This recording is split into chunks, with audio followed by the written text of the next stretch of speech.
No risk-taker can dispute that because of Eustace Conway, our youths were filled with exciting escapades. The amazing tales of Conway's life on the most dangerous mountain and his ability to go a day without food have enthralled us. His remarkable charm, love of nature, and ecological expertise were the things that shocked audiences. However, this famous person's whereabouts have been the subject of rumors as of late. According to legend, he bolted for the hills and was never heard from again.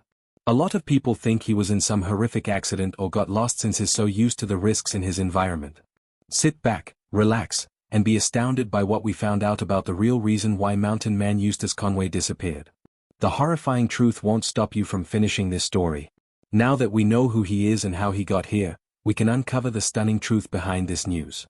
In 1961, a boy named Eustace Conway entered this world in South Carolina. His immediate family included 5 other people. Even as a little boy, he knew that the natural environment fascinated him while he was learning the skills that would shape his life. The energetic little boy Eustace loved exploring the surrounding woods and fields. At the age of 17, Eustace abandoned his high school studies and made his home in a teepee in the forest. At that moment, he resolved to coexist peacefully with nature. He picked up the ability to build a shelter, kindle a fire, and subsist on hunting and fishing in no time. Everything listed above was within his capabilities. While immersed in nature, Eustace learned all he needed to know to survive on his own, thanks to his unfaltering dedication and profound love for the natural world. People started calling Eustace a living legend as he became increasingly skilled at what he did. He became more credible as a result of this, and people asked him for guidance on anything from property prices to hunting and trapping, among many other things. Media companies were eventually captivated by Eustace's brilliance and confidence, and he went on to star in several TV and documentary programs. However, Eustace's fascination with nature grew stronger as he aged. Working on farms as a teenager gave him the grounding he needed to learn to live sustainably. He didn't find his footing in a way that might change his life's trajectory until he was well into his 20s. He became famous after an appearance in an article in the 1987 New York Times, which greatly increased his visibility. Even though he had already become a hero to the locals, Eustace still had bigger dreams. Realizing his ambitious ambitions was the objective he had set for himself. His own wilderness academy, situated on Turtle Island Preserve, was therefore founded as a first step in accomplishing his ambitions. The excellence of his life was the consequence of the knowledge and qualities he shared there with others. Located in North Carolina's Blue Ridge Mountains, the academy was built in the early 1900s. A roadway capable of carrying traffic at speeds of up to 1,000 miles per hour makes it easy to reach. The 1,000 acres of land have become a meeting place for people who are passionate about sustainable living, nature, and learning about one-of-a-kind talents. Contrarily, Eustace's achievements were not devoid of difficulties. After a dispute with the local authority over land use rules in 1998, he was compelled to shut down his school. There was a long delay before the matter reached the Supreme Court, but once it did, his suit against the government gave him some victory. Eustace overcame obstacles by staying true to his dream of a sustainable outdoor lifestyle. He became an outspoken supporter of sustainable lifestyles and environmental protection as his career progressed and he rose to popularity. It is undeniable that Eustace Conway possesses enigmatic abilities and is an accomplished outdoorsman. His extraordinary survival skills and unorthodox lifestyle on the smash hit program Mountain Men have won him millions of fans. But where was Eustace Conway while the program was airing? I don't understand why he decided to quit the program. Some speculated that he had grown tired of the constant scrutiny and returned to his North Carolina woodland property. As the rumors about him spread, it was at the same time that some people began to suspect something more worse had happened. We need to know how he interacted with his co-workers while on the program and what transpired to make him want to leave the show immediately before we can answer that question. Preston Roberts and Eustace Conway were out in the rugged Blue Ridge Mountains for what seemed like an endless loop of filming episodes of Mountain Men. Supposedly, Eustace Conway keeps his promises.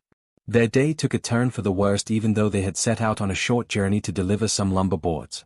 As they ascended a precipitous slope, they suddenly became aware of an issue happening under the vehicle. Rapidly making their way to the trail's side, they got down on one knee to fix the problem. It turned out, though, that fate had bigger plans for them.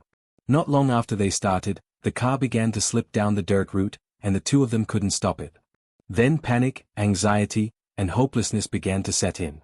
All of them were visible on Eustace's face. They stood there powerless after their beloved car was wrecked. As the truck raced away from view, the sound of the cylinders flicking off on the rear sign echoed through the hills. The two people felt an overwhelming sense of powerlessness when they realized they couldn't change the course of destiny. As the rubble from the disaster started to settle, the gravity of the situation became clear. It was obvious that the experience had not ended well, and the vehicle looked like it was about to collapse. According to an additional report, the fact that Eustace had to say goodbye to his loyal friend was a major factor in his choice to quit the program. Preston Roberts, a cancer sufferer, lost his fight after doctors found an inoperable form of the illness in his liver. Eustace suffered a devastating loss when he had to split ways with his beloved spouse. Eustace may have felt he could no longer cope with the program's loss and suffering, which would explain his wish to withdraw. The possibility that viewers may say goodbye to their beloved character Eustace Conway caught them unawares. His charming personality and extraordinary outdoor skills kept spectators engrossed in the program for a long time, so when word got out that he was quitting the program, all the fans were startled and upset. A weekly radio show called This American Life covered Conway's cross-country travels in an episode called Adventures in the Simple Life that aired on September 11, 1998. Conway and his party members used a handheld recorder to record the audio that is used in the presentation. Full Circle, A Life Story of Eustace Conway, a documentary film on the life of Eustace Conway, was directed by Jack Bibbo and was released in 2003. Conway is one of 4 interviews that appear in the 2012 documentary Reconvergence, which was filmed by Edward Tyndall. You can catch the History Channel's Mountain Men reality show. Conway was a guest on the show. His routine, which included getting his chores done and putting food away for the impending winter, was a major emphasis of the show. A lien has been issued against the land, and Conway is fighting to protect it. Turtle Island was closed to the public in November 2012 due to traditional structures that were determined to be in breach of the construction laws.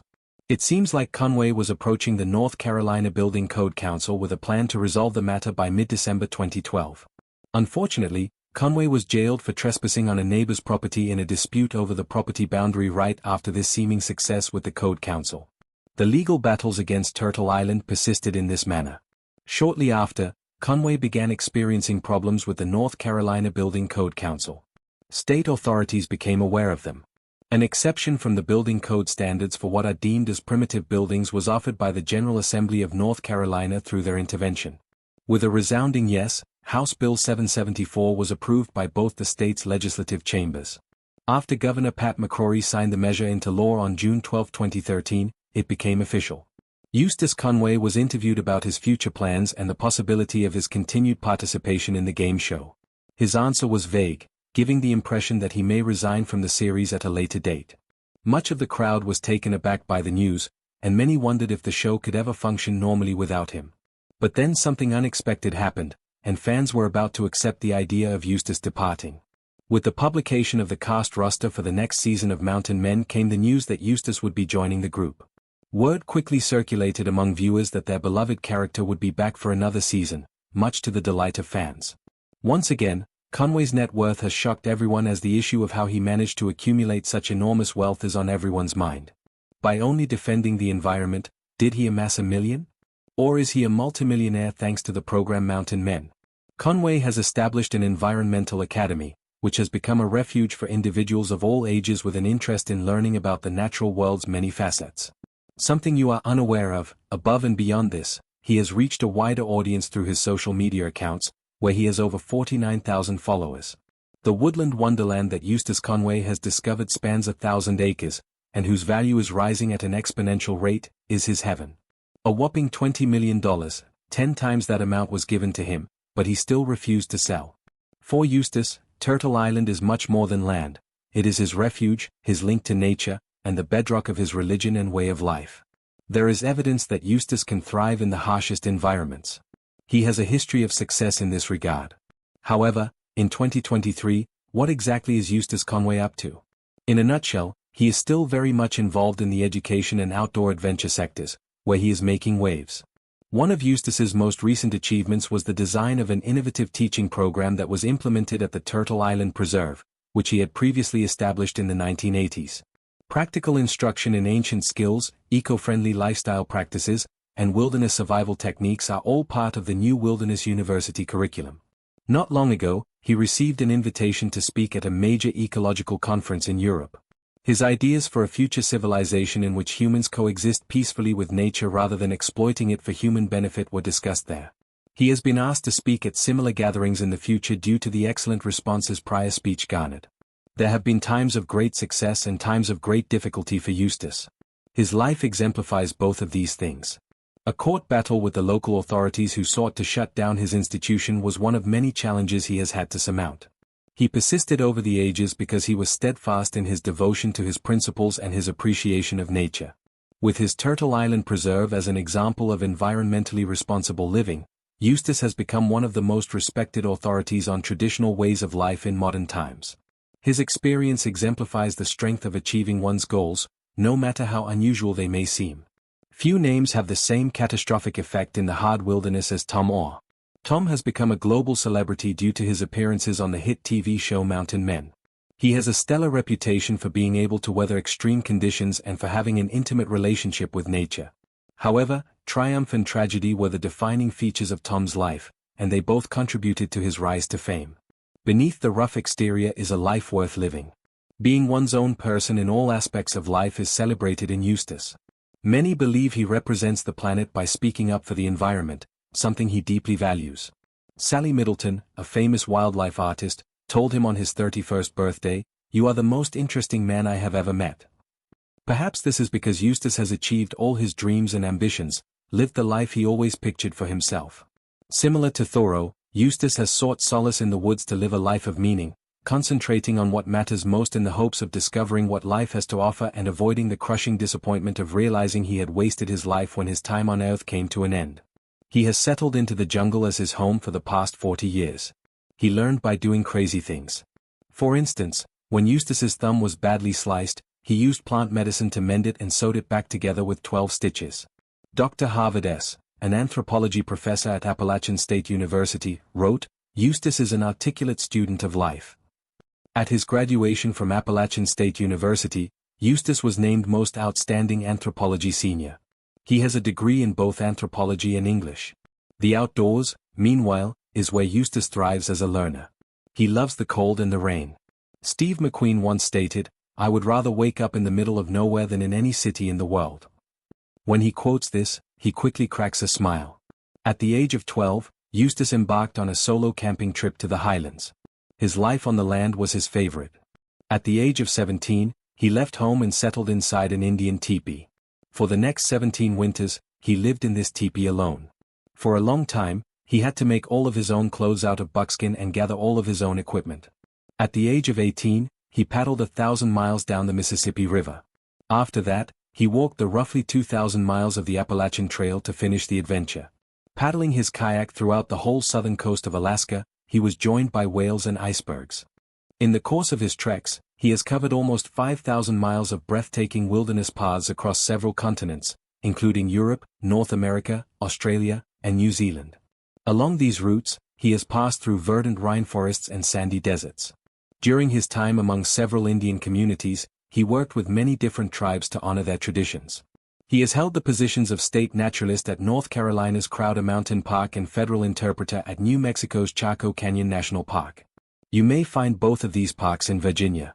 Eustace Conway is an activist who gets things done and a dreamer who lays the groundwork for his own ambitions along the way.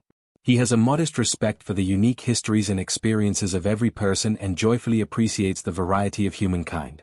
His exploration of our interdependence with nature is that all things are related in the circle of life. As he puts it, the natural environment is the inspiration behind all of my lessons.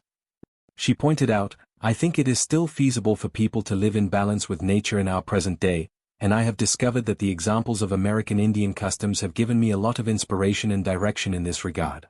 By pooling my resources, I'm able to give my pupils opportunities for hands-on learning in natural settings." The importance of man in the intricately interwoven fabric of existence is readily apparent to anybody who takes part in these customs. By immersing ourselves in other cultures, we not only learn more about the world around us but also about ourselves. Eustace is a gifted teacher, entertainer, and communicator who knows how to captivate an audience with his eloquence and keen observation skills. As a storyteller, Eustace pulls on lifetimes of anecdotes to enlighten and delight his listeners. The time a black snake climbed up his back and stayed there for 20 minutes before quietly slipping off is one such instance. No one could teach Conway and his students to live in peace with nature unless he personally owned 1,000 acres of the property. To get to the gate, Tourists drive by a sign that says no shirt, no shoes, no problem, and then pass a beautiful stream. The creek meanders from the parking area into a wide and heavily forested valley. In addition, the hilly terrain surrounding him is his property and is teeming with old-growth trees. Turtle Island blocks the watershed from flowing through it by encircling the nearby ridgetops. Base Camp, the main campus without power, is the starting point of the expedition. According to Conway, the trail has been used for camping and hunting since Daniel Boone climbed this cliff, which is a good indication that it is hundreds of years old. Old foundations, stone walls, and a sawmill from the 1920s may be seen along the route. The first blacksmith shop on Turtle Island was built by Conway using the same stones that had been used at the site of an earlier business. The massive wood structure with several hearths and anvils for use in the classroom was just recently completed. At the blacksmith shop, Conway pauses and says, "A lot of times, people would take their houses apart when they moved." This explains how the older building on this location ended up in Boone, where it is still standing as a barn. Relatives of the land's former owner told Conway this tale and gave him a harness that had been used there before. Even though it's been 90 years, he still uses the harness on the farm. Does Conway really earn a livelihood even if his existence is unquestionably a living history? He says, "I have everything that anyone needs to survive." He describes how he grows, finds, or hunts his own food and builds his own housing. "Even as a little child, I made up my mind to uphold those long-forgotten customs and principles. This is where Turtle Island as a learning institution comes in. It's something I'd like to accomplish on my own and really like so that others may join in. Word gets out about it, and I set a good example." Since all three of Eustace's paternal grandparents were teachers, he comes from a long line of educators. One of the fathers of American camping and a man of tremendous American importance, Chief Johnson, his grandpa, founded Camp Sequoia in 1924. The foundation of the Turtle Island program is the groundbreaking Sequoia program, which has far-reaching and enduring effects. 3 generations have built upon this foundation. The log house where Eustace's mom spent her childhood in Sequoia was heated by a huge stone fireplace. Growing up among nature allowed her to absorb a wealth of information about the world around her. Becoming a teacher was her next step after finishing her master's degree in education. The outdoors are a favorite pastime of chemical engineering professor Dr. Eustace Conway III. He became famous for his love of hiking after once completing 50 kilometers of mountain trails in a single outing. When Eustace was a little boy, his dad would take him to the doctor whenever he was sick. An exhilarating whitewater canoe adventure nearly overwhelmed 4-year-old Eustace because of his father's insistence that every experience had the potential to teach him something. Eustace grew up with a thirst for knowledge and a passion for passing it on to others.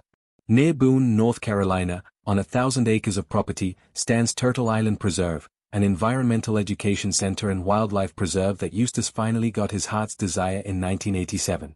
He is in charge of a unique and innovative way to get people outside at Turtle Island Preserve. If things were perfect, Eustace would work toward global peace by instituting a basic curriculum that taught us to value and understand the people and places that make our lives worthwhile. As a professor, he is proud to defend Emerson's famous quote, "What you do speaks so loud that I cannot hear what you say." Perseverance is exemplified by Eustace Conway's path. Living off the grid and sharing his expertise at Turtle Island Preserve, Eustace perseveres through legal disputes, personal problems, and an ever-changing world. The future of his television career is uncertain, but one thing is certain, Eustace Conway's tale of independence and harmony with nature never gets old. So where does Eustace Conway go from here? Do you think he'll go back to becoming a reality TV star or stick to living independently at Turtle Island Preserve? Who will remember Eustace Conway as a contemporary mountain man? Time will tell, but one thing is certain, it will be secure. We will now conclude. Please hit the like, share, and subscribe button if you found this video entertaining. I'll also let you know when my next video is out if you enable post notifications.